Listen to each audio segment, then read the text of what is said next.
I will ask Daniel Jeller from ICARUS and Time Machine Organization to present the latest ICARUS and Archives Enterprise, and this is Time Machine project. I think Daniel is somewhere here. Hi. So, Centenary Archives to Future of Archives. So please, Daniel. So, hi, nice to be here. Hi, Vlatka, hi, everybody. Yeah, so I'll share my screen and then we'll see. So in theory, you should probably see my full screen with my presentation. Yes. Hopefully that's the case. Then, yeah, then I will start. So, yeah, nice to be here. I'm going to talk a little bit about Time Machine, what we currently are. So most of you probably already heard some of it, or even saw a presentation of myself or somebody else about the Time Machine. So now, today I want to show you again, what are we going to do? What are the plans and where are we currently? And yeah, what are the current steps? What are the next steps? What is to be expected? And basically how to be able to, how you will be able to contribute to everything. So yeah, let's start. So at first, what are we? What is Time Machine? It's an international collaboration with a very lofty goal, basically the goal of bringing the whole European and basically also, of course, in addition later on to bring the whole world history to life out from the archives, out from the museums and into the digital world.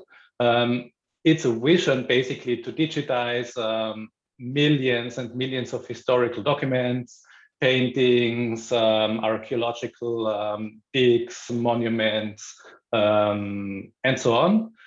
So basically, in addition to this digitization, it's an initiative to create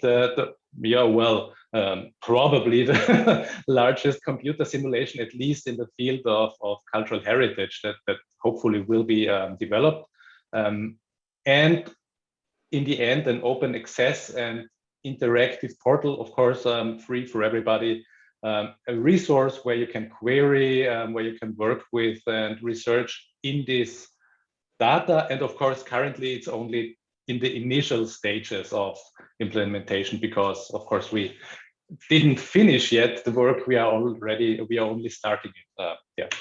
So when I say we, I mean, of course, the whole human race, but more exactly, currently about 570 members from institutions in Europe and the world. That includes universities, research institutions, libraries from all over Europe, and in addition, also public sector partners like companies, game developers, digitization companies, and so on.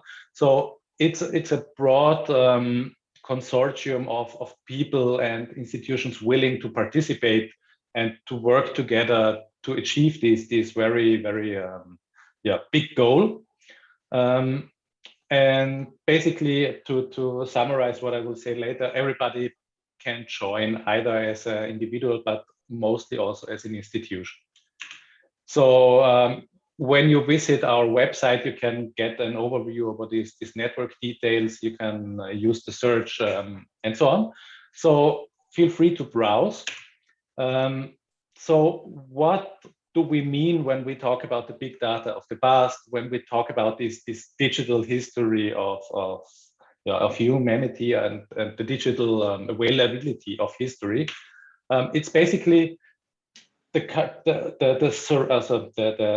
starting point is until now, or until in this number, until the 1950s, because of course archival laws and so on still have to be respected. So I present only this number until 1950s. They have around 100 billion of people already lived in the whole world, like from the Stone Ages and so on. They created during these lives huge amount of data. In more recent times, this is mostly stored in historical archives or museums, but it's also preserved in archaeological excavations, monuments like in ancient Greece and so on.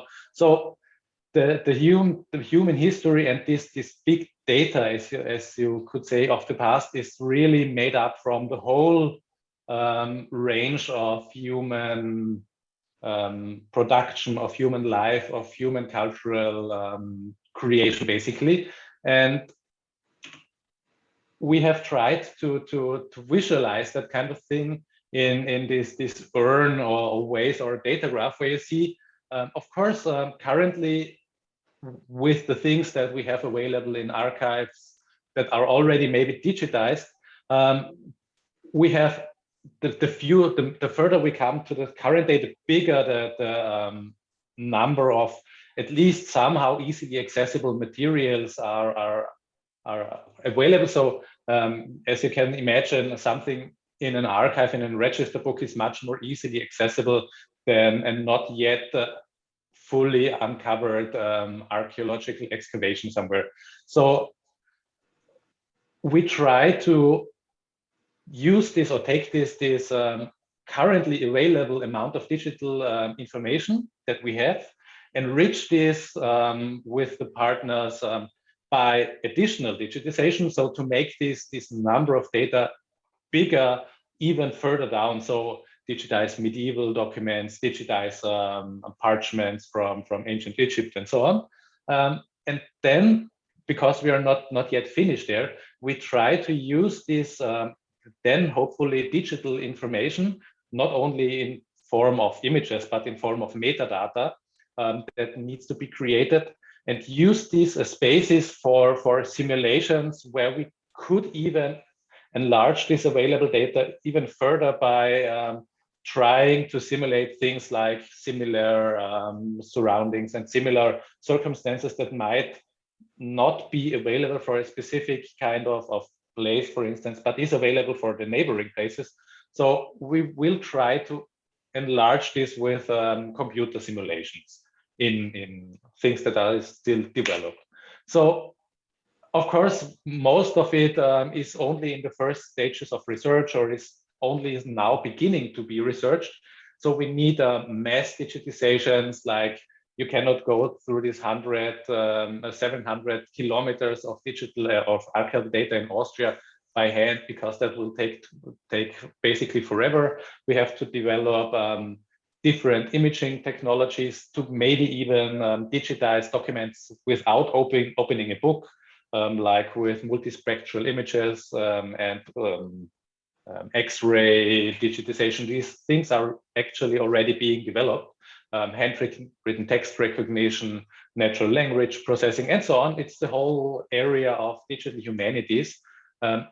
And all these technologies are key to make this vision a reality.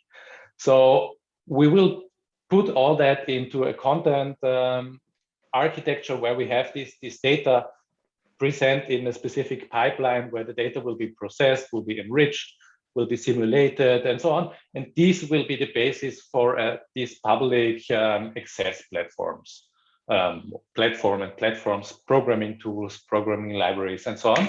So if we can create all that together, basically, we think that this will revolutionize the education, the tourist industry, because you can create augmented reality applications that take users or visitors directly to the past of a specific place. It will allow us to contextualize the historical data much better than we can do by now, use statistical analysis and so on. Basically, we can give people the access to the historical heritage, not only in the sense that they can visit a website or an archive, but it will be a complex tool where you can dig through history, dig through your own history and the history of the place you're coming from, and so on. So we hope that this will create really a new dimension to historical data in that sense. So yeah, that's a big goal. how do we try to create it, or how do we try to make that a reality? So the first thing is, of course, all these things need to be developed, need to be designed. There needs to be a consensus about everything. We tried to create a process that's already established. It's called request for comments. People that are actively experts in specific fields will design and are already designing specific parts of the machinery in form of design documents.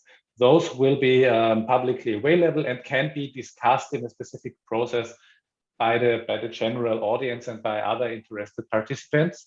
So in that sense, we try to create collaboratively the scientific and technological foundation of everything. And this means not only the technological aspects, like which database technologies can be used and so on, but also how to create mechanisms that correct or control the machine learning algorithms, that make sure that historical data is not misrepresented, or that various biases are, if they are not avoidable, are at least documented and are visible. So the whole system should be made transparent. You can find information about it on our website, and that's something where you also are invited to contribute. Using this data, we will be able to create some websites, some technologies, some libraries to be used. Some of them are already a little bit existing, like we have some TMO applications developed by the University of Lausanne, where you can have a look at the potential of this kind of data. Of course, this is not the final product, and it's just a glimpse on what we think will be possible, like a search engine where you can search inside pictures. Like I have a picture of some tower from a church in the city. Please help me find other pictures in the database that have this kind of thing or similar structures. Or another thing also developed in Lausanne is a tool where you can compare different stages in the development of the structural buildings in the city. Of course, that's also just a demo application, because for most cities we don't even have the data necessary to create that kind of visualization yet. But still, it's a glimpse in the future what will be possible. So we try to, as we are not a big monolithic institution with fixed and big funding and a big budget, I will come to that a little bit later. We are trying to be flexible and agile. We try to fund parts of this development in the future by participating in open calls by the European Union and so on. And we try to enable our partners and enable us in combination with our partners and our members to be part of these specific research projects. For instance, we participate in a pilot study in Lower Austria, where we try to assess the active and actual archival situation or data situation in Lower Austria. What is already available? What kind of institutions are there? What structures they use? And what would be necessary to combine these various data in a unified database? And hopefully in the future, these data will also be part of the time machine. But currently it's a pilot study. Or a similar thing is in Germany, we are participating in an interregional project that tries to research the potential for cultural tourism, smart and virtual and so on. So the time machine, in the form of our partners in Jena, are the leaders in this project. And in that regard, we are already participating in several other calls, some more technical, some also similar to that, in the sense that the potential is evaluated. And hopefully from this project, there will be concrete outcomes that can be used in the time machine. And we hope that these projects and other things will help us also create the data foundation, because even if we have the tools to use and present this historical data, we still need the actual data. And that's the area where we focused most on until now, because as I said before, the data is the foundation of everything. Without data, we can't do very much. So we tried to come up with the concept of local time machines. You will hear much more about that later on. But just to summarize it, that means all the historical data that is present for a specific place like Vienna or like Rijeka is what we summarize as a local time machine, the time machine for the data for this project. And we hope that projects, research projects that work inside this area contribute to this local time machine, contribute to this data. And in that sense, we created a platform to register your own project and to share for now some data sets in a very simple form, but in the future this will be enlarged as the basic foundation of the actual data from the time machine. So this was the first step, and in the two time machine focused sessions later today, you will hear much more about this, what we did, how we plan on having it work, and also how already some partners are creating this kind of data and participating. So yeah, that you can hear much more about later on. And we just think that that's one of the most important things to start. So we are focusing on that very much right now, because yeah, it's the start.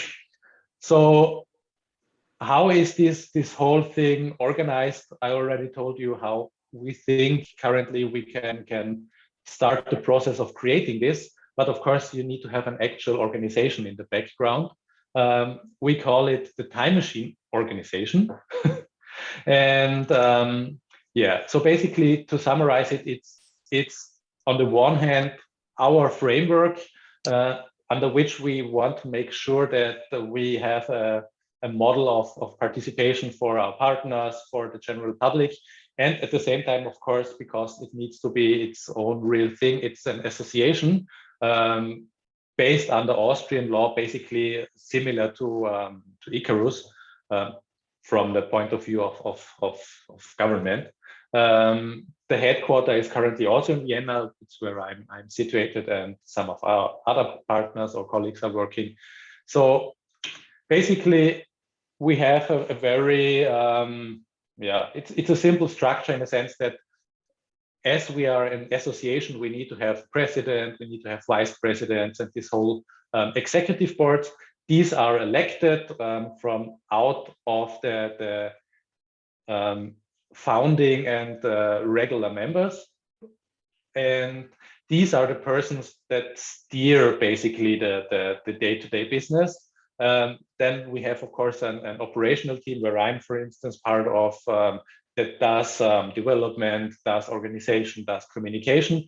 And then we have the General Assembly and the individual supporters that are, on the one hand, the institutional members with founding members, with regular members and associated members.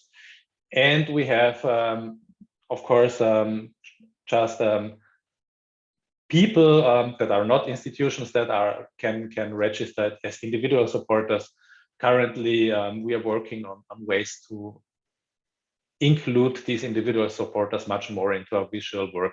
But for now, mainly the General Assembly is the way to decide the future goals and development for the time machine. Basically, we finance the time machine organization by these membership fees and entrance fees. So regular and founding members pay a little bit of money to be able to participate. And also we hope to get irregular funding in the sense that it's not fixed by participating in projects, by maybe finding some funding by governments and so on. So basically, you can have a look at our website and find out that, of course, any institution can join us completely free. But if you want to have a say in the governance, you can join as a founding member and as a regular member. And in that sense, you can help us decide the steering committee. You can help us decide interest. Of course, anybody can make themselves available to do some actual work in the request for comments in the local time machines. But still, the most important thing for us is that you actively join us in the discussion and in everything. So just have a look at our website, and maybe if you're not already, become an associate member or become a founding member. Yeah, you will hear much more about it, as I said, in the later sections. And yeah, for now, I thank you for your interest and hope to see you soon in physical form, maybe even, but at least by emails. You can write me directly, or you can visit our website. You can visit our Twitter. You can have a look at our nice introductory trailer on YouTube. So yeah, thank you.